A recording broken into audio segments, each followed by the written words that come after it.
Yo, hi, hi.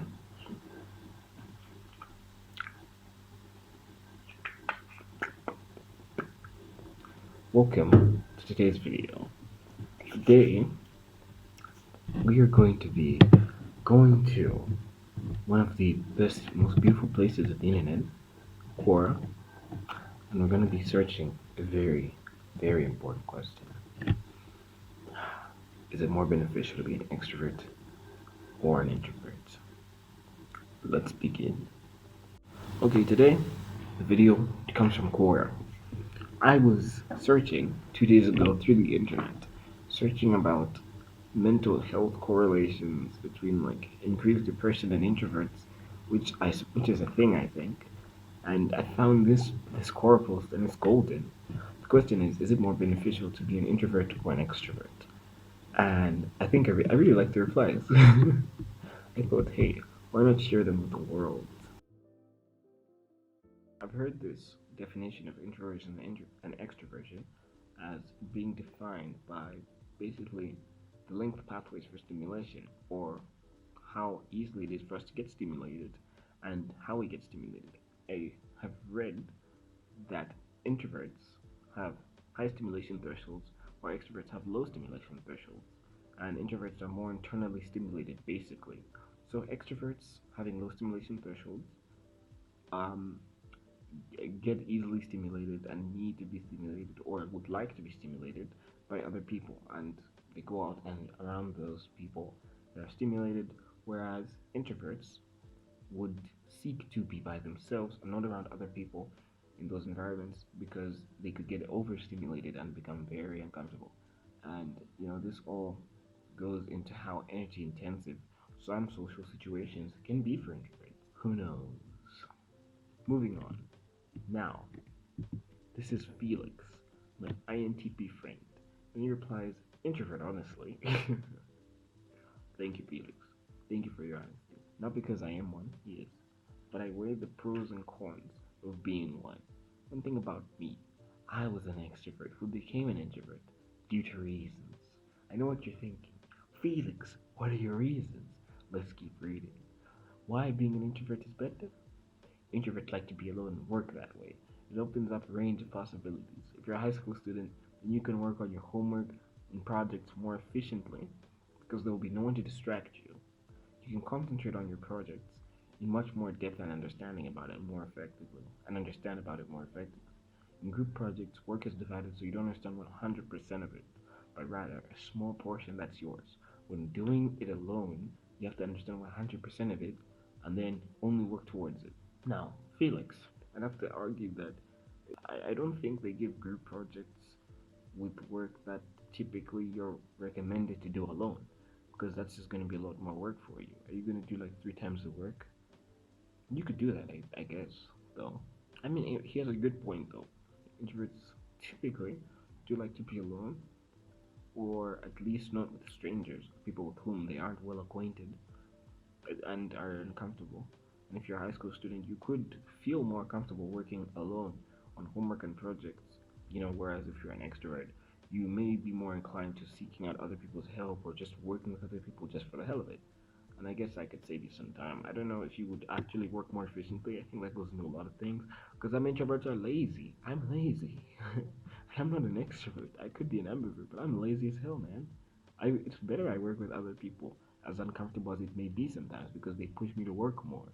So I don't know if that's the best, reason you would pick introverts over extroverts, or say it's more beneficial.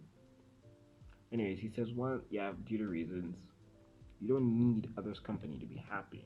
Most of the times, others' company is a nuisance because we are happy being alone. The company is a matter of choice and not a necessity. And this is a huge plus because it doesn't make you feel lonely, etc. Well, introverts feel lonely.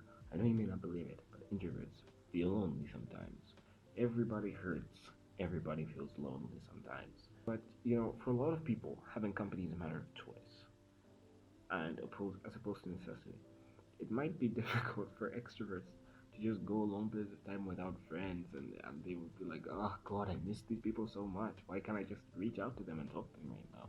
There's something stopping them from doing that. And you might think the absence of that is a plus, but it does really bring them a lot of joy to be around their friends. So maybe the ability to get that joy is a plus. And just because you miss joy, that doesn't mean you're disadvantaged. It's not like they're physically dependent on other people and just being around them hurts and being near them feels alright. They're not like at a normal level when they're around people they like. They're at a higher elevated level where they're really happy. So I think it's okay to miss being happy. It's like an introvert missing Netflix, and it's like as an extrovert, I can scroll with my friends. Netflix is a necessity, and this is a huge plus as it doesn't make me feel unentertained. You know, you can feel lonely still as an introvert, and you can feel unentertained as an extrovert around people. It typically isn't like that, or isn't it? It's just it's more unlikely. Next, this is that my brain is my own world, and this is where it gets poetic. It gets amazing, and this is where I really start to understand my good buddy Felix over here, the INTP Felix over here. Oh, by the way, if you don't know what INTP is, let me just real quick educate y'all. So there's this thing called the Myers-Briggs test, and it's a personality test. It measures certain aspects of your personality and gives you one of 16 different personality types. That's basically the point of it. So like this it measures you in about what is this? It measures you in about 16 categories, and it assigns you a letter. It's binary. Each of them is binary, just like gender. I'm kidding. No comment. Anyways, so you're either introvert or an extrovert, sensor and intuitive, thinker or feeler, judger or perceiver. So what happens is when you get one of these, it just assigns you the first letter, or just N for intuitive, and then you get like INTP. You're an introvert, intuitive, thinker, and perceiver. If you want to take the test, just search Myers-Briggs, and it's like the first thing you get, right? It's that 16 personalities thing. Yeah, here, 16personalities.com for your personality type. Also, when it gives you the personality type, it also assigns you a label because all of the different 16 types have labels, and it states some interesting facts about the people, other people with your personality types, and also talks about famous people with your personality types. And yeah, so I mean, it's really cool though, so you should check that out. I really do advise it. Right. And he says, next, this is that my brain, oh, yeah, next, this is that my brain is my own world. There are two different worlds for me, the physical world that is around me, Earth. Then there is my own world. It's small, little, broken, messy, but it's my own world. And inside, everything is there. I want to read a book. I put it in my mind's library, and in it I can see all the books I've read in the past. The books are not in detail. You can tell a summary long enough that I can understand the story. I need friends? Psh, easy. Peek into my mind and program another friend for me, with whom I can talk. People think I'm crazy because I talk with myself. Why would they think that? Out loud. But I'm just talking to my friends. Now I don't think anyone's crazy for talking to themselves, but I don't know how healthy it is to create friends in your mind and turn them off. I don't know. I personally think that it would be better for you if you just not just, it would be better for you if you had actual friends. At least one close friend. You don't need a ton of friends. You just need a support system. One, two, your family is fine. You just need friends. People might think you're a loser if you only friends your mom, but look at me. I'm doing great. Making low quality videos on YouTube, dude. Mom, she supports me all the way. Anyways. Listen, I think you need a friend. Maybe you don't need them to survive, or you won't die without one, but I think having a friend will enrich your life more than you may realize. At least having one person with whom you can properly relate and properly talk to, and who shares your interests and passions, at least a few, I think that can really help you feel better about, I don't know, anything, dude. Who knows? Now, introverted friends are awesome because I don't need anything from them, but only their company. Their company is all I need. And by this, I assume he means they don't need to talk all the time, and you don't need to fill in the silence, and just being there is good enough. Oh, he's actually talking about introverted friends. This is great, because you do need friends. at least one friend. I don't know how many friends you actually need, but you need friends. So it's good he has introverted friends. The company is all you need. We not need to speak too much, right? We need not have fights because introverted people never have fights. They're scared of confrontation that they'll never fight anybody. We need we understand each other better. That's fine. If you're an introvert, you are likely to understand introverts really well. To top it off, if my friend or partner is more intelligent than me or of similar intelligence, then we can taunt each other with sarcasms, play chess and solve puzzles, etc. Things you cannot do with extroverts. You cannot have intelligent conversations with extroverts. It's not possible. All they do is gossip. They're the worst. I'm kidding. I'm kidding. It's just what it sounds like. You can't taunt extroverts with sarcasm.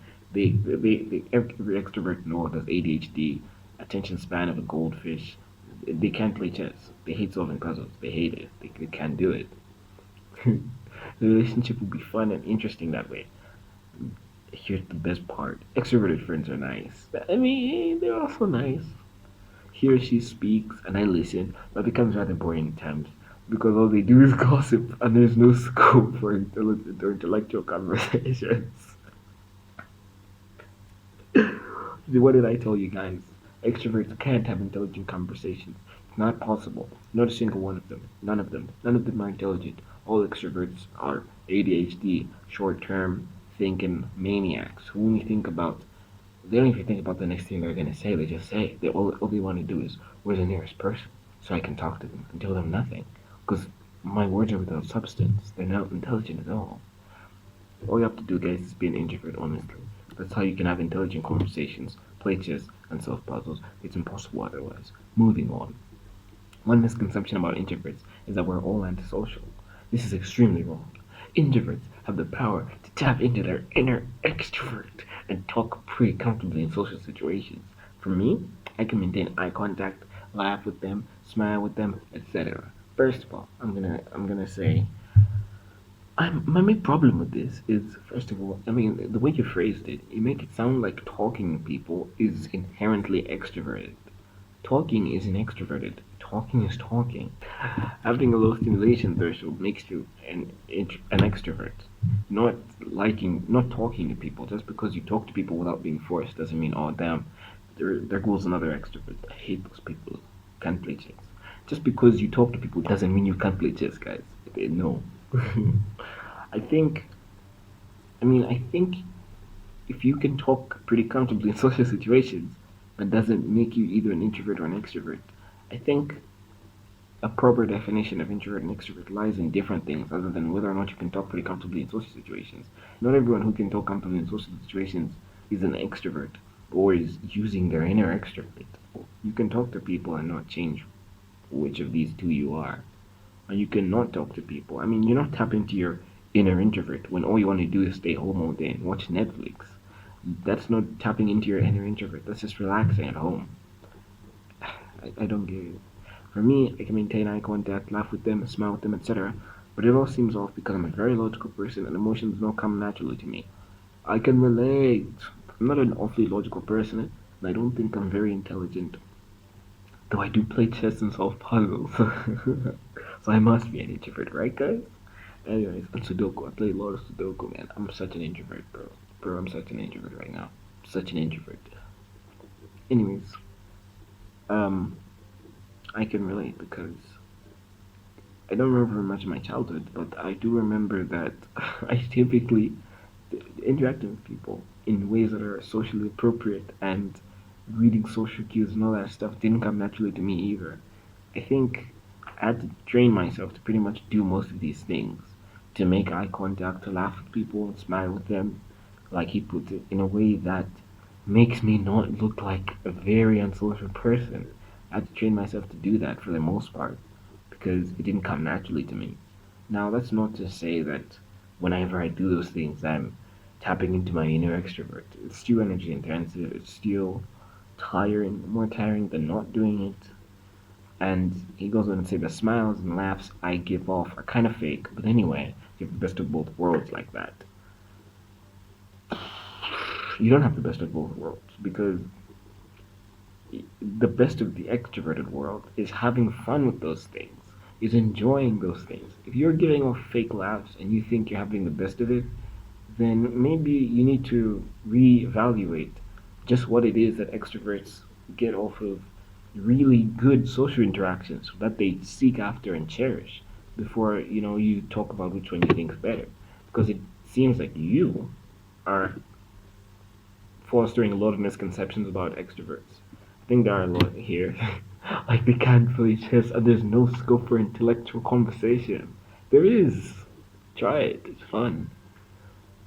Being an introvert gives you a lot of freedom, opens up a range of possibilities, and is awesome and amazing experience. Introverts are awesome. Yeah, they're pretty cool, I guess.